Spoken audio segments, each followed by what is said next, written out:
अलैकुम वरहमतुल्लाह। उम्मीद है तलबा आप सब खैरियत से होंगे इंशाल्लाह। कल हमने फ़िक्र आखिरत के बारे में और मौत के बारे में तफसीलन पढ़ा था। आज हम इसका अगला हिस्सा पढ़ेंगे।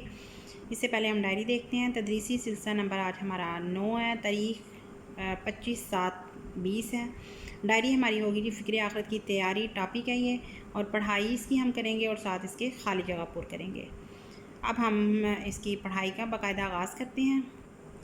अच्छा जी, मौत के बाद जब हमें मौत का तस्वर हमारे जहन में क्लियर हो जाएगा तो फिर हमें पता चलेगा कि हमने आखिरत के लिए तैयार ख़ुद को कैसे करना है। आखिरत में हमें अपनी पूरी ज़िंदगी के अमाल का हिसाब देना होगा, इसलिए हमें आज ही इसके लिए तैयारी कर लेनी चाहिए। आखिरत में हमें अपनी ज़िंदगी का हिसाब देना है और इसकी तैयारी हमें आज कैसे करनी है कि हमें अपनी ज़िंदगी को अपने हर जो ज़िंदगी का मामूल है उसे हुक्म खुदाबंदी के मुताबिक गुजारना है। फरमाने इलाही है, जो अपने रब की बारगाह में खड़ा होने से डरा, उसके लिए 2 जन्नतें हैं।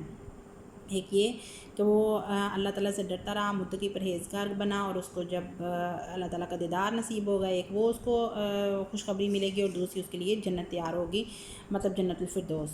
और ये भी फरमाया कि उस रोज़ तमाम नेमतों के मुतालिक तुमसे सवाल किया जाएगा। जो नेमतें अल्लाह ताला ने इंसान को मुहैया की हैं, उसको जिस्मानी नेमतें जैसे आँख, कान, उसके पूरे अज़ा उसको दिए हैं। इसके अलावा उसे बीमारियों से महफूज रखा है, उसको खाने की हर चीज़ दी है। इतनी आला किस्म की फ्रूट और ग़िज़ाई अजनास जो दी थी, उनके मुतालिक अल्लाह ताला सवाल करेगा कि आओ आज बताओ कि जो मैं इतनी नेमतें तुम्हें देता रहा हूँ, कितना को तुम मुझे उसका शुक्र अदा करते रहे हो। सवाल किया जाएगा इसके बारे में। और माल कैसे कमाया, माल हलाल तरीके से कमाया है या हराम तरीके से, क्योंकि इंसान के मुकद्दर में ये चीज़ लिखी जा चुकी है कितना उसे रिस्क मिलना है। तो बेहतर यही होता है कि इंसान उतना मिलना तो उतना ही है, तो उसको बेहतर है कि हलाल तरीके से कमाए ताकि अल्लाह की नज़र में वो सुरखरू हो सके। क्योंकि माल के बारे में सवाल किया रहेगा, माल कैसे कमाया, उसके बाद कहाँ ख़र्च किया, मतलब उसको सदका खैरात उसके मतलब देते रहे, ज़कात उसकी देते रहे, उशर उसके मतलब देते रहे या नहीं देते रहे, ये सारा पूछा जाएगा। ज़िंदगी कैसे गुजारी, ज़िंदगी अल्लाह के अहकामात के मुताबिक गुजारी है या नहीं गुजारी। जवानी किस हाल में सर्फ की, या उसे नेक कामों में सर्फ किया या बुरे कामों में लगाया। लोगों के साथ कैसा सलूक किया, और नेक काम किए हैं या बुरे काम किए हैं, ये पूछा जाएगा। लोगों के साथ कैसा सलूक किया, मतलब कि हुकूकुल बात जो हैं वो अल्लाह ताला भी माफ़ नहीं करेंगे जब तक कोई बंदा माफ़ नहीं करेगा। लोगों के साथ जो उसका सलूक होगा उसके मुताबिक उसको जज़ा सज़ा दी जाएगी। उसके बाद वालदैन के बारे में, जहाँ पे अल्लाह ताला अपने बारे में, नमाज के बारे में हुक्म करता है, वहाँ साथ ही वालदैन के बारे में, हुस्न सलूक के बारे में भी हुक्म देता है। उस साथ और रिश्तेदारों की खिदमत की है या नहीं, मतलब कराबादारों के बारे में अल्लाह ताला ने कहा है कि जो सदका खैरात है वो सबसे पहले उसके आपके कराबतदार, आपके रिश्तेदार जो हैं वो हकदार हैं, उसके बाद आप बाही किसी इंसान को दो। अल्लाह के बंदों तक इस्लाम का पैगाम पहुँचाया या नहीं। तबलीग के बारे में पूछा जाएगा कि तुमने ज़िंदगी जो है कैसे गुजारी है, अल्लाह के अहकामात के मुताबिक गुजारी है कि नहीं गुजारी। अगर गुजारी है तो फिर दूसरों को भी इसके बारे में तबलीग करते रहे हो कि नहीं करते रहे। मतलब नेकी की वो सबसे कमतर हालत होती है जब इंसान जो है वो दिल से किसी बुरे काम को बुरा समझे। मतलब मुश्किल काम सबसे ज़्यादा ये होता है कि आप किसी को तबलीग करो, किसी को गलत काम से फ़ौरन रोको, और हम कोशिश करते हैं कि ना ही रोकें, हमारे तल्लुकात ना ख़राब हो जाएं, हमारा दूसरों के साथ जो है बोलचाल ना ख़राब हो जाए, हमें कहीं माली नुकसान ना हो जाए। इन सारी चीज़ों को हम मद्देनज़र रखते हैं, हालांकि ये सारी चीज़ें जो है अल्लाह ताला के हाथ में हैं।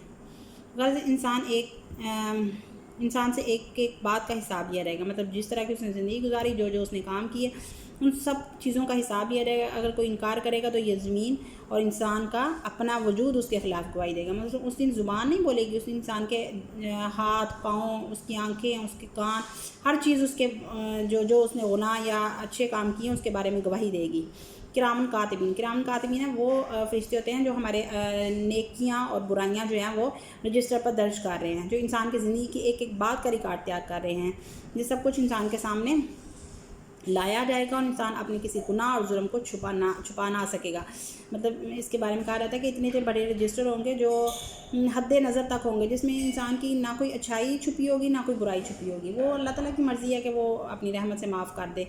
جو کچھ ہم بولتے یہ کرتے ہیں وہ یوں ہی فضا میں تحلیل ہو کر نہیں رہ جاتا. تحلیل ہوتا ہے چھوٹے چھوٹے ذروں میں حل ہو کے فضا میں نہیں بکھر جاتا، بلکہ وہ اس کے نقوش جو ہیں وہ ہمارے گرد و پیش ذرے ذرے پر ثبت ہو رہے ہیں. مطلب وہاں پہ وہ جو ہے وہاں پہ ان کے نقوش جو ہیں، جو باتیں ہم کرتے ہیں اس کے نقوش جو ہیں وہ ہمارے معاشرے میں، ہمارے ہر جگہ، ہماری اولاد پہ سب کچھ وہاں نظر آ رہا ہے. کوئی بھی چیز جو ہے وہ اللہ تعالیٰ کی نظر سے چھپی ہوئی نہیں ہے.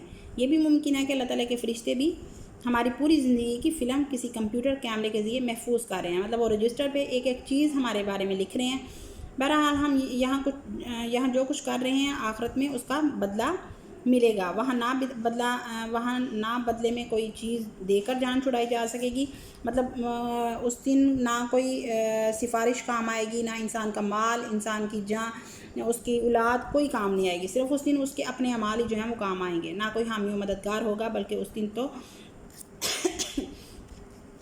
سب کو اپنی اپنی فکر ہوگی. کوئی ماں باپ اپنے بچوں کو نیکیاں نہیں دیں گے، کوئی بہن بھائی ایک دوسرے کو نہیں دے گا کہ اگر ایک نیکی سے اس کی مغفرت ہو رہی ہے، اگر وہ جنت اس کو مل رہی ہے تو میں اس کو اپنی ایک نیکی دیں. اس دن نفس و نفسی کا عالم ہوگا، کوئی کسی کا اپنی ایک نیکی بھی نہیں دے گا.